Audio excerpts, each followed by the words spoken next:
Farm છે Madhuvanti farm, એની અંદર mushroom ની ખેતી કરવામાં આવી રહી છે. 75 by 55 સ્ક્વેર ફીટની અંદર અમારો મશરૂમ કલ્ટિવેશનનો ડોમ આવેલો છે કે જેની અંદર ઓઇસ્ટર વેરાયટીના જે મશરૂમ છે ગ્રો કરવામાં આવે છે. વાત કરીએ મશરૂમની, તો મશરૂમ જે છે એક પ્રકારની ફૂગ જે છે કે એને આપણે કલ્ટિવેટેડ એરિયાની અંદર સારા તાપમાન અને ભેજવાળી જગ્યા આપી અને આપણે એને ગ્રો કરી શકતા હોઈએ છીએ. તો એની અંદર જે છે અલગ અલગ મેથડનો યુઝ કરવામાં આવતો હોય. હેંગિંગ મેથડ છે, મિક્સ મેથડ. અમે જે છે હેંગિંગ મેથડનો યુઝ કરી અને ડોમની અંદર 5400 બેગ જે છે એનું કલ્ટિવેશન કરવામાં આવે છે. મશરૂમનું કલ્ટિવેશન કરવા માટે ઘઉંની પરાળ, ચોખાની પરાળ અથવા તો સોયાબીનનો ભૂકો છે એનો ઉપયોગ આપણે કરી શકતા હોઈએ છીએ. અને મધુવંતી ફાર્મ ખાતે દરેક મહિનાના છેલ્લા રવિવારે જે છે વિદ્યાર્થીઓની તેમજ ખેડૂતોની જે છે એ તાલીમનું આયોજન કરવામાં આવે છે કે જેની અંદર જે છે તાલીમ પૂર્ણ કર્યા બાદ દરેક વિદ્યાર્થીઓ છે એને સર્ટિફિકેટ પણ પ્રોવાઈડ કરવામાં આવતું હોય છે.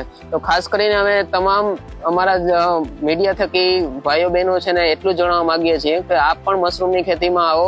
એક સારા ફ્યુચર રહેલું છે અને એક ઉમદા ખેતીનો આ સોર્સ પણ છે.